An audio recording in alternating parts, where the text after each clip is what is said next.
आज का वीडियो मैंने उन लोगों के लिए बनाया है जिनको जीके के बारे में कुछ भी जानकारी नहीं होती है। वो सोचते हैं कि जीके जीके कोई बहुत बड़ी बला है। तो आज मैं थोड़ा सा इंट्रोडक्शन दे देता हूँ ताकि उनको जीके के बारे में जो बे है वो निकल सके। जीके का मतलब होता है जनरल नॉलेज। जनरल नॉलेज यानी सामान्य ज्ञान।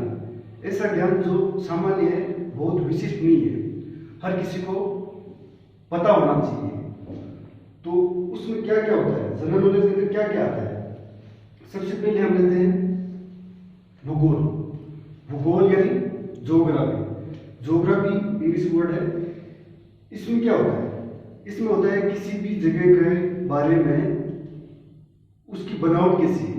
जैसे अगर इंडियन ज्योग्राफी है तो इंडियन ज्योग्राफी में क्या आएगा कि इंडिया की बनावट कैसी है, इंडिया कितना बड़ा है, उसका पर्वतीय क्षेत्र कितना है, पठारी क्षेत्र कितना है, रेगिस्तान कितना है, नदियां कहां से निकल रही है, कौन कौन सी नदियां हैं, वो नदियों पर कौन कौन से मुख्य बांध बने हुए हैं, ये सब ज्योग्राफी के अंदर आता है।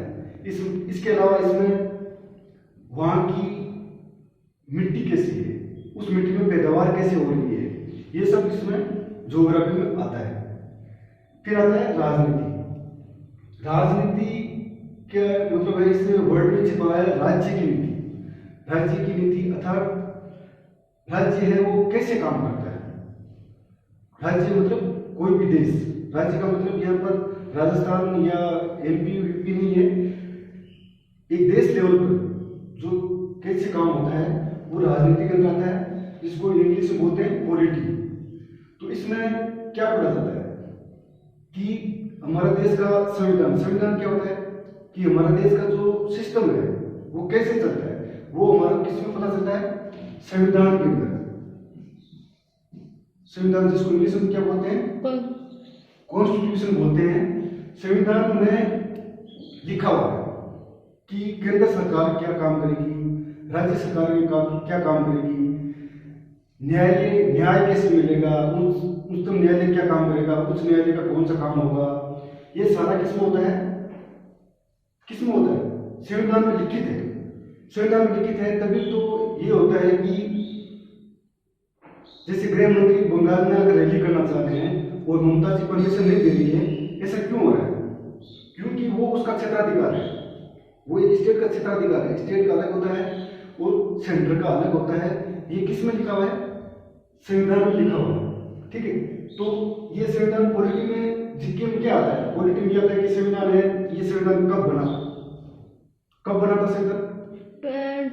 संविधान हाँ 26 जनवरी। संविधान बना था 26 नवंबर 1949 को। जबकि बनना कब शुरू हो गया था, देश के आजाद होने से पहले ही। तो ये सवाल एग्जाम में आता है, जैसे कि इस संविधान कब से बनना शुरू होता है, तो 9 दिसंबर 1946 यानी कि देश के आजाद होने से पहले ही संविधान को बनना शुरू हो जाता है और बनने भी तैयार हो जाता है 26 नवंबर 1949 को। और इम्प्लीमेंट यानी कि लागू कब होता है, 26 जनवरी 1950 को। तो ये जीके में ये सवाल आते हैं, कब बनना शुरू हुआ, कब बन के तैयार हुआ और कब लागू हुआ। लागू होने का वो क्या कारण थे वो मैं कभी और भी बताऊंगा, अभी सिर्फ इतना बता रहा हूँ। ये सिर्फ किस में आता है, राजनीति में आता है। संविधान सभा के द्वारा एक संविधान बनाया गया था। किसके द्वारा बनाया गया था, संविधान सभा, जिसमें 299 मेंबर थे। ठीक है, कोई एक आदमी ने संविधान नहीं बनाया है। ये बोल दिया जाता है कि संविधान का निर्माता कौन है, भीमराव अम्बेडकर बोल दिया जाता है, बोला जाता है। लेकिन संविधान कितने आदमी द्वारा बनाया है, 299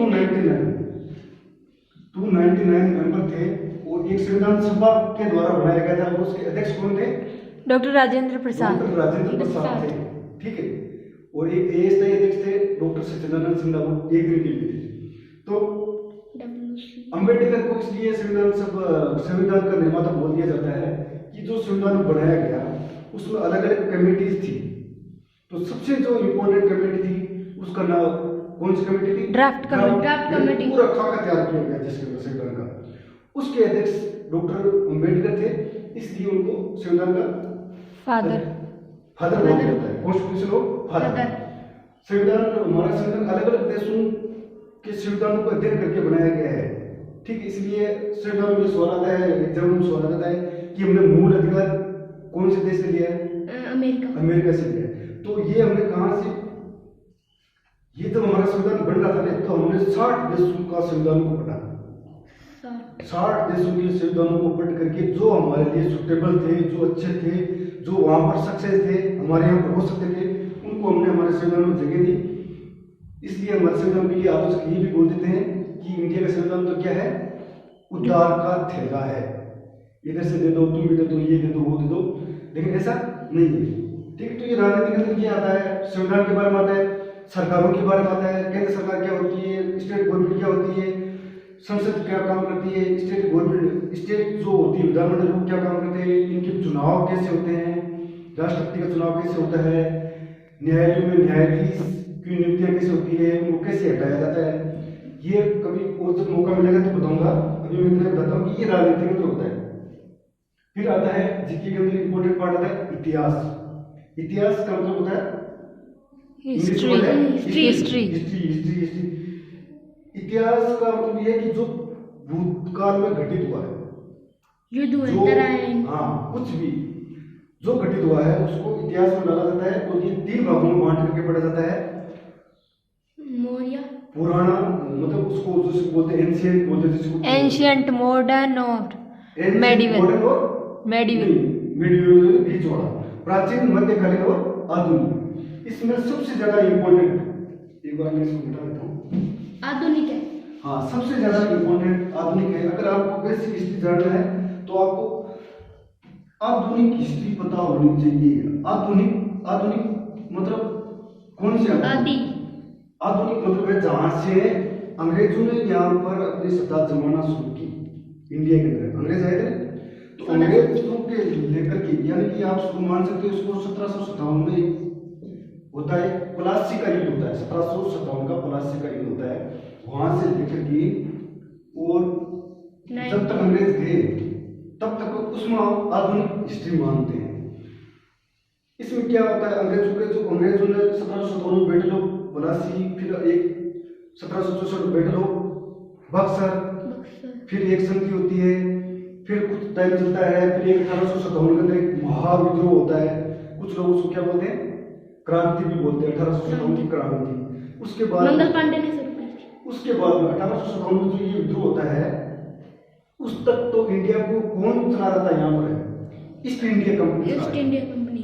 1857 के बाद में ब्रिटिश के डायरेक्ट अंडर में आ जाते हैं, वो 1947 तक रहते हैं। तो अंग्रेज उसमें हम पढ़ते हैं कि क्या क्या हुआ, क्या क्या घटनाएं हुई है, कौन कौन से संगठन बने, जैसे कांग्रेस बनी थी तो कब बनी थी, ये हम पढ़ते हैं। कांग्रेस के अलावा और कौन कौन से संगठन बने थे, उन्होंने क्या क्या काम किया, वो सारा मॉडर्न हिस्ट्री के अंदर आते हैं।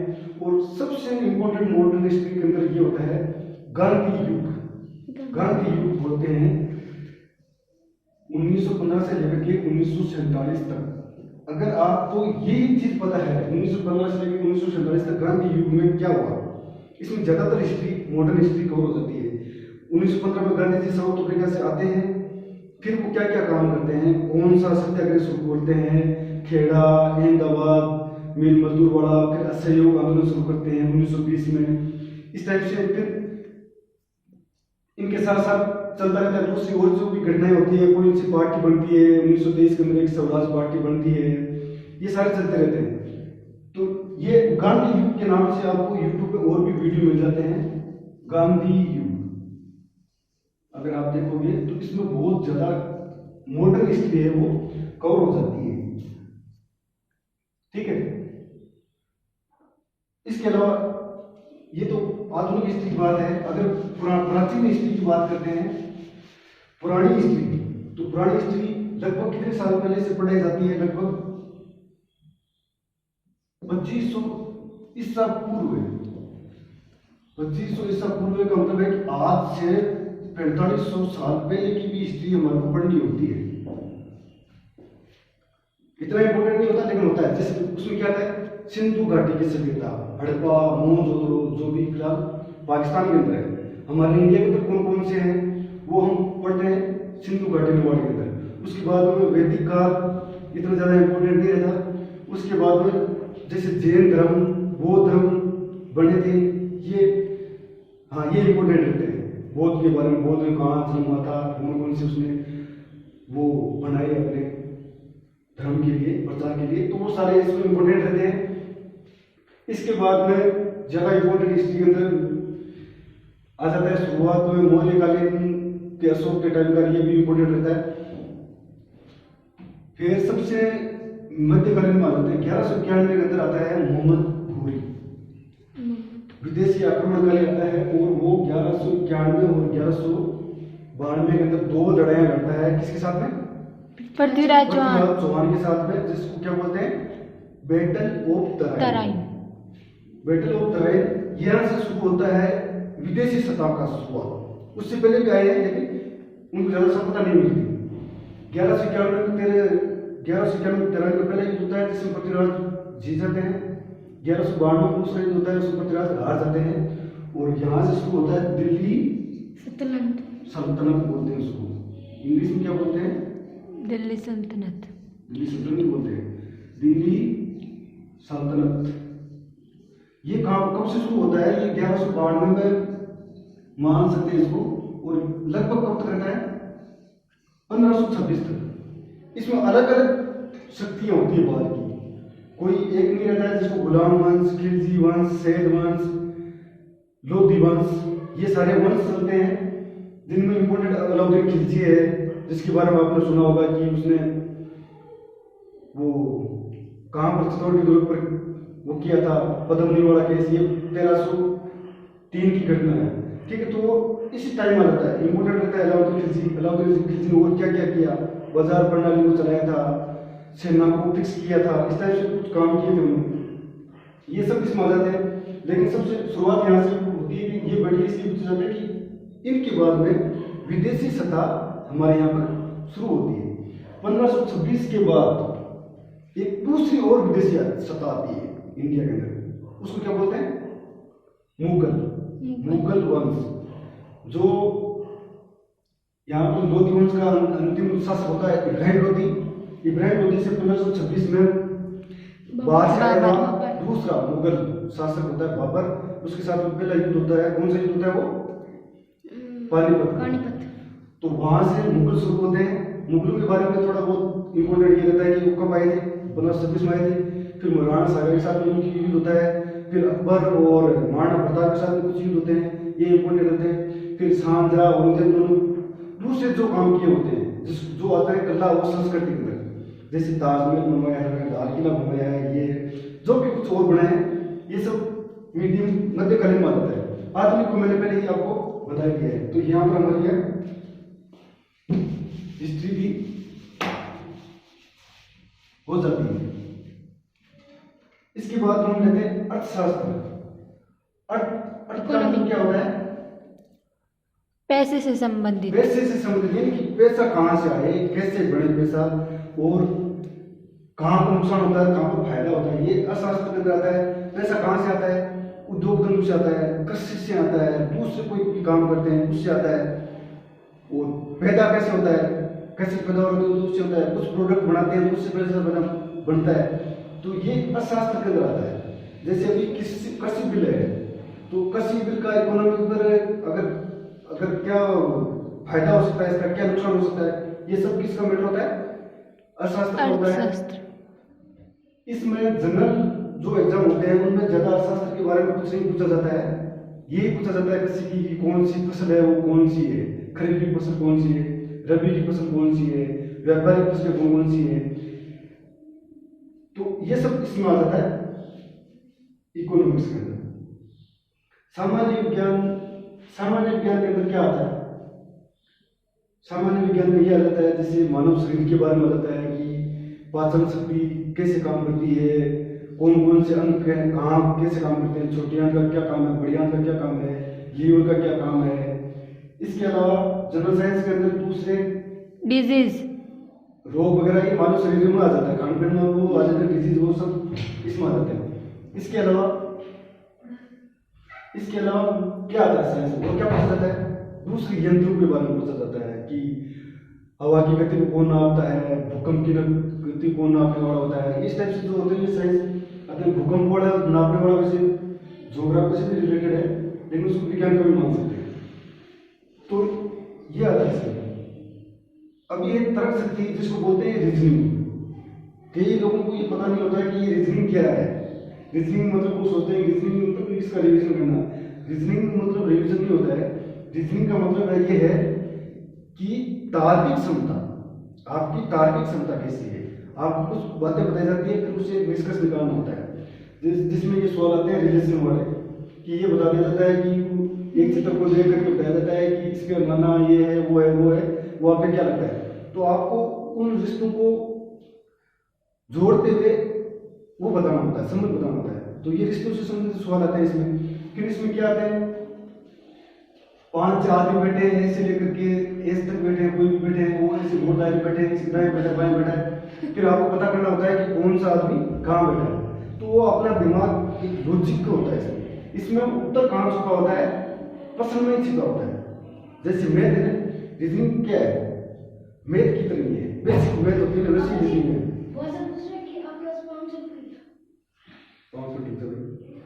तो ये होता है रीजनिंग के अंदर। रीजनिंग में क्या होता है, आपका आंसर कहाँ छुपा है, आपकी शिक्षा में छिपा हुआ है, आपको कुछ याद नहीं करना होता है, लेकिन आपको पहले थोड़ा सा दिमाग पहले लगाना होता है। एग्जाम से पहले आप थोड़ा सा रीजनिंग को समझ के जाओ। इसकी बहुत सारे वीडियो यूट्यूब पर भी मिल जाते हैं और किताबों में भी। ये बहुत सिंपल होता है समझना, ठीक है।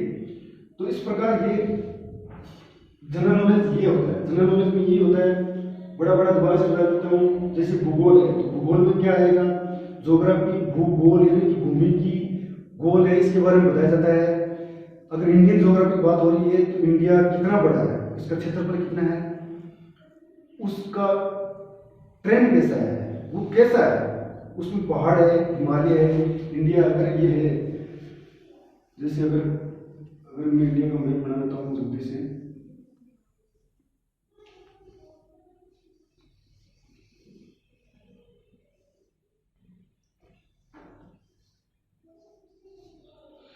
तो यहां से जैसे हिमालय है, ये अगर हिमालय है तो इसमें पूछा जाएगा कि हिमालय की सबसे ऊंची चोटी कौन सी है, हिमालय की माउंट एवरेस्ट। माउंट एवरेस्ट है, वो हमारे यहाँ पर नहीं है, नेपाल में है, ठीक है। हमारे यहाँ की सबसे ऊंची चोटी कौन सी है, हिमालय की कंचनजंगा। और इंडिया की वैसे सबसे बड़ी हिमालय केटू केटू है जो फिलहाल कहाँ पर है, जम्मू कश्मीर पीओके के अंदर है, पाकिस्तान के अंदर है। तो ये सब ज्योग्राफी के अंदर ये आता है।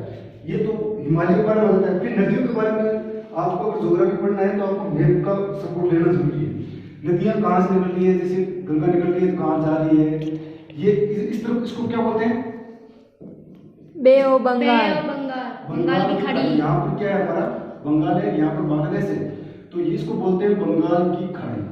तो सवाल क्या आता है एग्जाम में, क्या क्वेश्चन पूछे जाते हैं कि गंगा नदी, हालांकि इतना चीज नहीं पूछा जाएगा, गंगा नदी कहाँ गिरती है, तो बंगाल की खाड़ी। इधर क्या है, अरब सागर।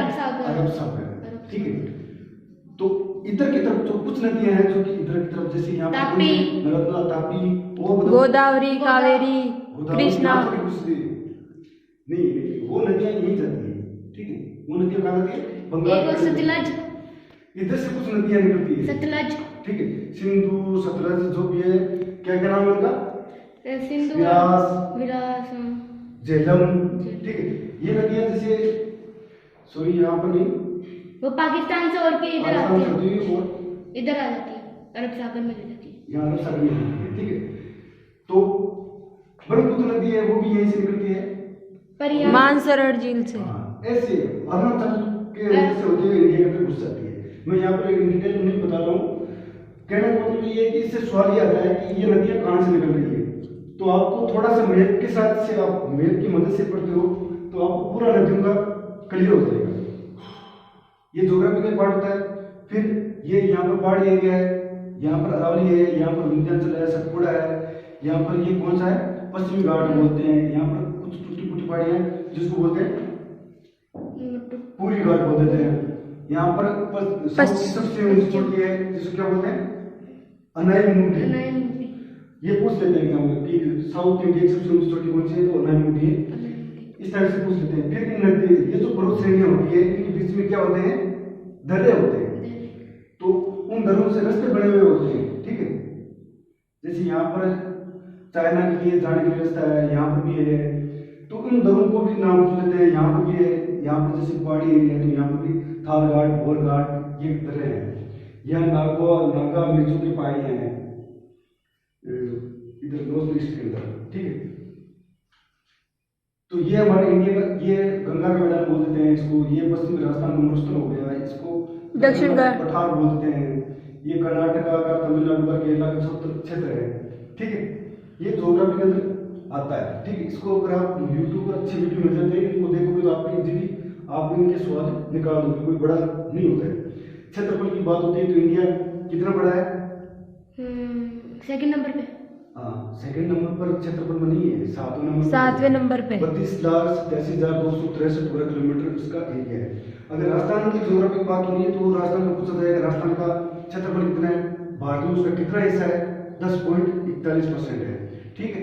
फिर ये पूछा जाता है कि ये कहाँ पर बसा हुआ है, ये कर्क रेखा के बारे में पूछा जाता है, तो कर्क रेखा कहाँ से निकल रही है, ये इस टाइप से कर्क रेखा निकल रही है जो राजस्थान को भी टच करती हुई निकल रही है, और इंडिया के कितने स्टेट में से निकलती है, 7 स्टेट में से निकलती है, ठीक है। इनकी ट्रिक वगैरह भी मिल जाती है याद करने के लिए। ज्योग्राफी होता है पॉलिटिक के अंदर,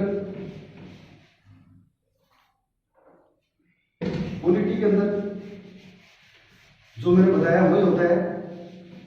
संविधान के बारे में, संविधान कब बना, कितना टाइम लगा, 2 साल 11 महीने 18 दिन, यानी कि लास्ट दिसंबर से शुरू होता है और 50 में बंदीदार होता है, 26 जनवरी 1950 को लागू हो जाता है।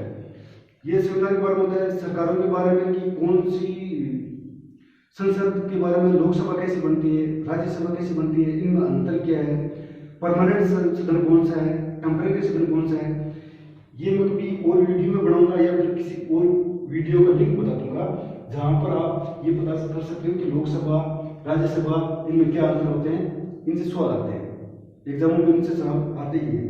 हिस्ट्री जो मैंने बताया सबसे इम्पोर्टेंट है, आधुनिक हिस्ट्री, गांधी युग पढ़ लोगे उसमें से सवाल आ जाएगा एक आध। फिर अर्थशास्त्र का ज्यादा कुछ नहीं होता है, ज्यादा मत पढ़ना। सामान्य विज्ञान के अंदर एक आता है विटामिन के बारे में, जैसे खाने पीने में आता है, सबसे ज्यादा इम्पोर्टेंट क्या होता है, वैसे मुख्य जो खाने वाले होते हैं वो होते हैं कार्बोहाइड्रेट, प्रोटीन और फैट, वसा। फिर इसके अलावा दूसरे गुण जो होते हैं वो क्या, कौन से होते हैं, विटामिन मिनरल्स होते हैं, जो खनिज लवण होते हैं वो, वाटर, वेज। विटामिन का एक सवाल बनता है कि कौन सी विटामिन की कमी से कौन सा रोग होता है, तो ये आप यूट्यूब में देखोगे कि विटामिन से होने वाले रोग, तो उसमें मिल जाएंगे कि विटामिन ए की कमी से कौन सा रोग होता है, विटामिन बी की कमी से कौन सा रोग होता है, विटामिन ए की कमी से कौन सा रोग होता है, रतौंधी, बी की वजह से बेरी, सी की वजह से स्कर्वी, इसको आप याद कर सकते हो। डी की वजह से कौन होता है, रिकेटस, हड्डियों का बीमारी होती है, ठीक है। रीजनिंग को मिलाओगे, 1-2 बार इसे ट्राई करते रहो तो रीजनिंग भी इजी हो जाता है। इस प्रकार ये जीके करके आप कोई भी ज्यादा बड़ा नहीं लेकिन नॉर्मल एग्जाम आप जरूर निकाल सकते हो। धन्यवाद।